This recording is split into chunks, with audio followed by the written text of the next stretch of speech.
Yo, what's up, fam? Welcome back to ClankTV. I got a really dope interview for you. But first, I gotta tell you, I'm smoking these honey bourbon cigars from Backwoods. I really like Backwoods. Like, I feel like they're supernatural. Um, Not supernatural like ghosts, but you know what I mean. Like they're natural ingredients, and they're not paying me for this. I just really like the Backwoods. I never really tried the honey bourbon before, but these are good. And then of course, I'm sipping on a little bit of this. I'm almost done. This rye whiskey. You see it right there. This is some good stuff right here. I like it. You know what I mean. You put a couple of ice. I really go straight with it. I don't really mix it, but it's good. It's smooth, and the finish is very smooth. But check it. So I just interviewed. His name is Michael Douglas Carlin, and he's an expert in the Tupac and Biggie murders. He's the author of Chaos Merchants, Tupac 187. He's done a lot of research about Tupac and his death.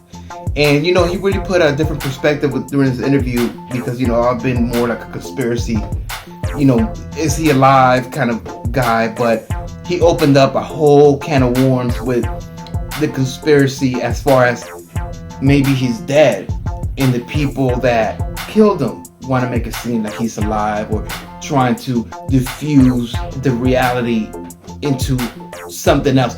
You just gotta listen, check it out, and make sure that you subscribe. I have a lot of interesting interviews coming up with some people involved in what is the Tupac investigation. And I'm just learning. I'm like you guys. I'm like gathering information and trying to make my own, you know, reach my own conclusions. But you know, no one really knows. No one has that proof. You know what I mean? That we're looking for. So check it out. Make sure you comment and you know, if you guys got questions, make sure you put them in the comments. So in the people that keep coming up in these interviews, we can start addressing some of those questions. Right? Hey, welcome to the Q Radius Project. This is Q Radius coming at you once again, and I have a very special guest. I have Michael Douglas Carlin with us. Michael, how are you?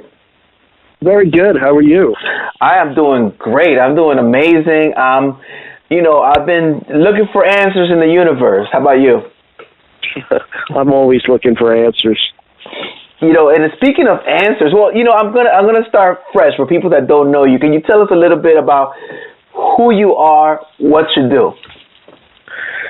Well, I am a documentary filmmaker and a writer, and I made a documentary film called American Federale, which takes us into border Mexico, extortion, torture, corruption, and it follows the life of a real federale, the only American to serve as a Mexican federale. Wow. And then I've written 2 books on the murders of Tupac and Biggie with R.J. Bond and Russell Poole. Rest in peace, Russell. Wow. So much work, so much dangerous work, sounds like. Is this something that is your passion? Are you like an adventurer kind of person? Yeah, I went to Nicaragua in 1996 with a group of guys.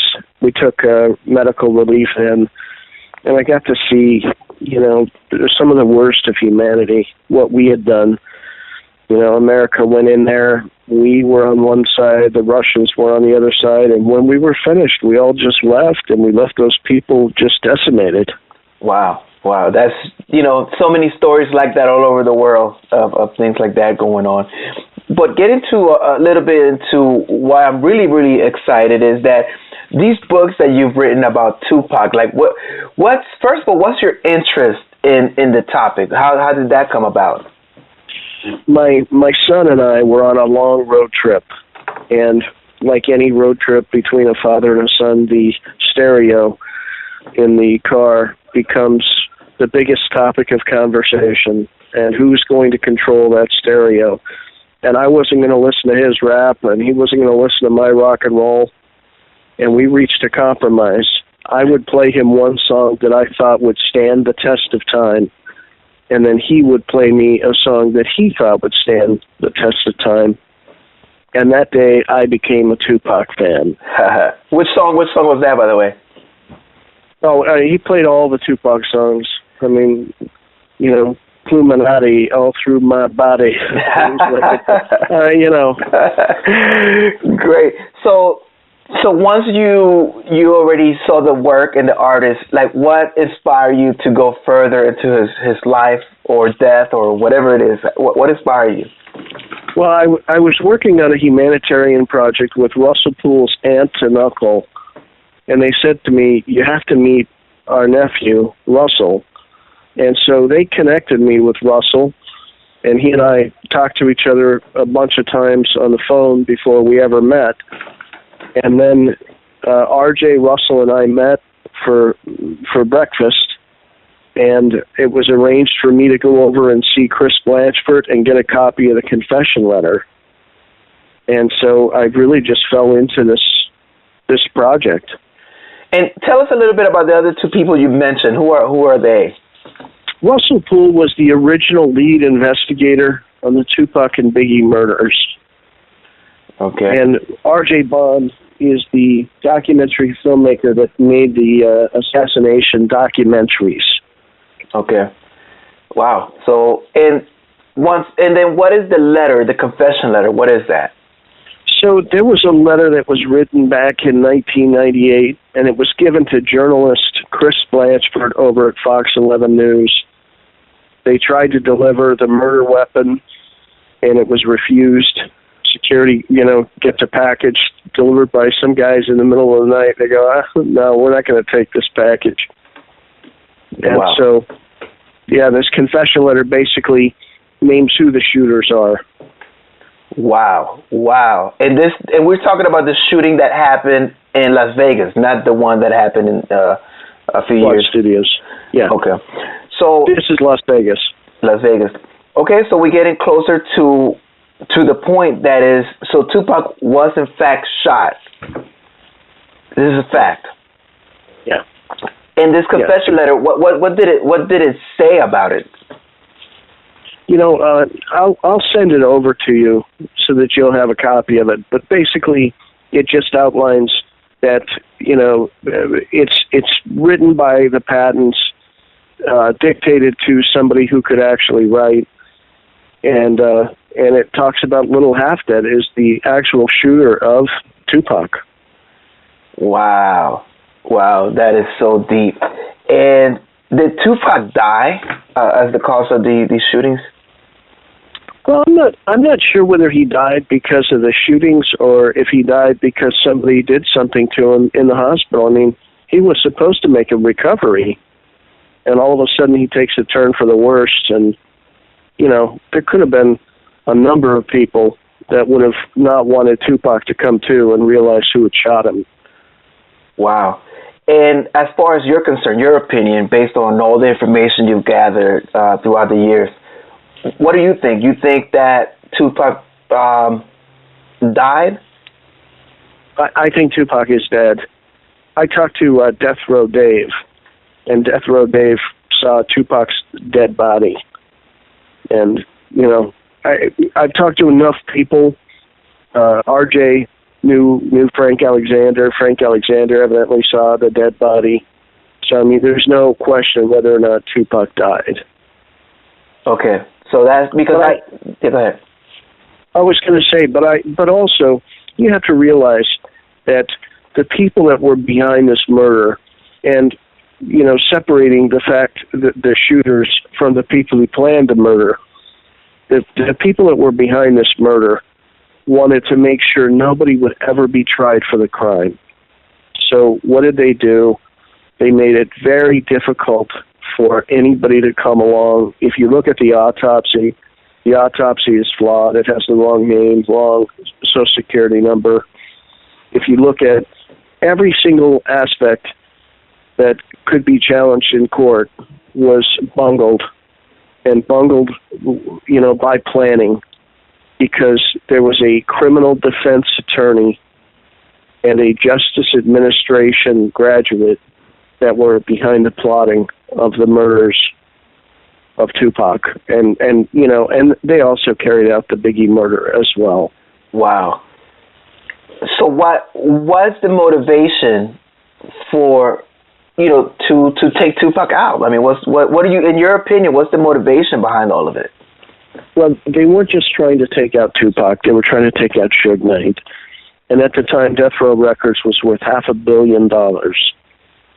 And the only thing that separated them from owning Death Row Records was taking out Suge.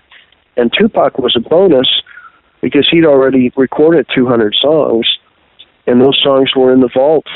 And Tupac, his contract was coming to a close. Wow, so deep, so much out there. And regarding Suge, Suge's made allegations that he paid someone to cremate Tupac's body, $3 million. What do you make of those allegations? So what's the information, the real information about Tupac's cremation or burial, or whatever happened? What do you know about it? Well, I think they talked to Feeney into getting the cremation done as quickly as they possibly could, because they also wanted to make sure that there would not be a toxicology scan. And so they talked her into it. They said, look, you're going to have a contested will with Bobby Carlin, so we want to make sure this happens right away. And she went, yeah, let's do it. And they cremated him. And I don't think anybody paid $3 million to get him cremated. So what would he say that? That's what, all these things make people out here come up with different reasons. But why, in your opinion, you're so close to the information, why would he say something like that? Suge is very loose with the truth. And sometimes he says Tupac's still alive. Sometimes he says, Tupac's dead. And it just depends on what day you catch him on. But I definitely think, Suge, one of the things that Suge always takes credit for is having put up Tupac's bail. But that bail was put up months before Tupac ever signed with Death Row Records. So there's no way that Suge could have put up his bail. But it's part of the hype about how to sell records. And, there's crazy things that get said, and that leads to record sales. Okay. So the motivation could be financial, as far as putting information out there that people run with and the publicity. Absolutely. Okay, and regarding the legal people behind, the things that you're saying about, how this is a plan, all these people, are they still out there operating? What's the investigation? How come there are no killers found? People want to know, okay, if he is dead, and we know who killed him, why is this investigation not moving forward? I'll tell you why it's not moving forward. Cops don't like to investigate cops. And this leads to ex-cops in most cases and current cops in other cases. I mean, we're talking about, all of the people that were working security with Death Row Records, with the exception of Frank Alexander, were law enforcement of some kind or another. And when you have law enforcement involved in nefarious things, it compromises the investigation because there's that blue wall of silence, and cops won't go against cops. Wow, that makes a lot of sense. And regarding Frank Alexander, his death is also something that doesn't make a lot of sense. He committed suicide, I believe. Yeah, and we don't know. RJ's been trying to get his death certificate and what have you, and all of the paperwork surrounding his death, and he's been stonewalled by the police. Wow! So it started to look like there's a big story here that really, it's just missing that missing link to really put all this to rest, and you seem to have it. So if there was something out there that we don't know, that you think is that link, what would that be? What's the smoking gun that maybe anybody listening to this can, start making noise about? Well, I think what has to happen is, we either need to contact the FBI or the Justice Department, or, it needs to be a federal authority, because LAPD is not going to investigate this. Las Vegas police are not going to investigate this. So in order to get this thing solved, it's going to have to be a higher authority, and I would say FBI is probably a good one. We know what happened. and now it's time to let them step in and do something. And it's only going to happen if fans get interested and start to put pressure on them. So how do we do this? Are you the person that can get this started and maybe old fans rally behind you? Are you willing to do that? Absolutely. And I think the other person that would be great is RJ. And you should probably interview RJ too, because, you know, he definitely knows an awful lot about this, and, you know, he would also be willing to get behind this, and maybe we can get a groundswell of support and get these cases reopened. Definitely. So are they officially closed, or are they just lingering in some kind of police limbo? Well, officially they're ongoing, but they're so cold, and nobody does anything about these cases at any time. And LAPD is not interested in the Biggie Smalls case because it led to off-duty cops, Rafael Perez, David Mack, Kevin Gaines, and of course the Compton cops were also involved. And so they just don't want to go there. Wow. And, you know, there was a lawsuit that was filed by Christopher Wallace's estate, and, you know, they could have lost as much as $1 billion if they would have been found responsible for those deaths. So what happened? What happened there? They settled? No, it didn't get settled. It was just they finally wore them down. The first trial ended in a mistrial when all of the evidence that pointed to the cops was found in a desk drawer, and it was hidden from the plaintiffs in the case. And the judge got an anonymous tip. They shut down court. They went right over to LAPD. They opened up the desk drawer, and sure enough, there were thousands of pages of documents that were being hidden from the plaintiffs in the case. And so that ended in a mistrial, and they had to pay a couple $1 million in legal fees for that. And then the second time around, I think Mrs. Wallace was just tired of it. And so they agreed that they were going to, you know, redouble their efforts. And this shows you about LAPD and how disingenuous they are. These guys said that they would redouble the effort, and they would try and find the killers and bring them to justice. And then they settled the lawsuit, and 24 hours later, they basically shut down the case. Wow. So they lied to Christopher Wallace's family. Wow, that's just sad that it's going on with, especially with people with such artists that really have an impact on our culture. That this is still possible, that it's still going on. So regarding the FBI, like you know, the thing you were mentioning about rallying and trying to get these things back moving. I don't know if you noticed, like the CIA has made jokes about Tupac's death. Even the President Obama, has made jokes about finding Biggie or Tupac. How do you feel? Why is there such a jokey atmosphere regarding something so serious? What's your opinion behind those big federal officials acting like it's no big deal? Well, I think Tupac was hated among law enforcement. And when you meet cops and you talk to them, anybody who points a gun at a cop is suspect, and they become hated.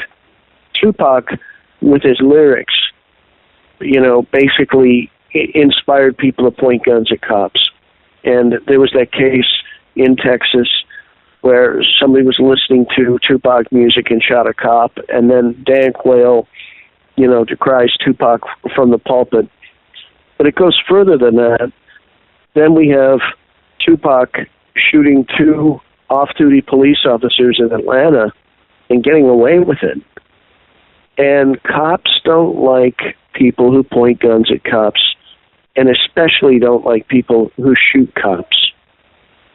Wow. And so, you know, I think when it comes to Tupac, because there's so many law enforcement people that were, you know, involved in what went down, they just didn't like Tupac. And that's part of why, too. I mean, this is the excuse that they give for not solving that case. Wow. Las Vegas police basically told me, why should we investigate this murder? Because what he said to our investigator when asked who shot him was F you. And so why should we investigate his murder? And I shot back and said, we should investigate all murders, no matter what, no matter who they are. And are you afraid that they may try to retaliate against you, per se? Well, certainly it is a concern, and I've been warned to, watch my back, look over my shoulder. Wow. By them? Who has warned you? Who threatened you? I know some people down in Compton, and I got a phone call one day, and it said, hey, you're being talked about quite a bit down here in Compton, and if I were you, just be very careful. It's talked about by the police, right? By the law enforcement. Well, I mean, unfortunately, law enforcement have a lot more tools than we have. And, it is concerning that, law enforcement could, do bad things. Okay, and, well, in that spirit, so right now, your mental health, you are graded in as far as physical health, mental health. So really, we should never really hear anything about you and some kind of weird suicide or a weird accident, right? Because I just think that's the thing, that's the way that sometimes things happen. So I just want to make sure that you're okay, that you're not depressed, anything like that you're really in great spirit. Not at all. Yeah, not at all. So if you have an accident or something happens to you, we know it's just weird. Well, look at what happened to Russell Poole. I mean, I basically set that meeting up for him, and he goes down to the sheriff's to talk to them about the murders of Tupac and Biggie and reopening the cases. He's also there to talk to him about Suge Knight's current legal trouble and the fact that an off-duty sheriff was the one that let the shooters into the club the night Suge was shot at One Oak nightclub. And the same off-duty sheriff had driven the shooters to the airport the next day. And Russell is going there to talk to the sheriffs about sheriff corruption and dies in the meeting of a massive heart attack. Yeah, that's really weird. Well, what do you think happened? Like, in your opinion, I know that probably there aren't any facts, but what do you think? Well, I think they murdered him. I mean, how they did it, I don't know. I mean, it was ruled natural causes, but that could be rigged too. I mean, I think he was murdered. I think they finally had him coming in. He was going to be in their power. And this is a guy who was the whistleblower who gave us the Rampart scandal. And they finally just said, hey, this guy doesn't ever quit coming after us, and we'll finally get to take him out, and they did. Wow, so deep. So tell us the FBI thing, just to wrap it up in some kind of action. Can you start a petition? What's your plan so that people that are listening can rally behind whatever it is that you're doing? How do you plan to contact the FBI? What's your next step? I think with social media, it's a perfect way. If everybody would just tweet 10 times a day to the FBI and say, hey, there's enough evidence to reopen both of these cases and solve them. There's no statute of limitations on murder. And so, it's time to reopen these cases and time to bring some killers to justice. And if everybody would start 10 times a day tweeting, then I think we'd get somewhere with the FBI. Well, Michael, ignore this. I think we got to go a little further, Michael, because as you can see, there's so much corruption that, and so many fans are so passionate. Like, I think if we were to go directly to the FBI, would you be willing to hand over all the information you have and all the evidence you have so that they can investigate? Absolutely. Okay. I have all of Russell's case files. I have Frank Alexander's secret tape recordings.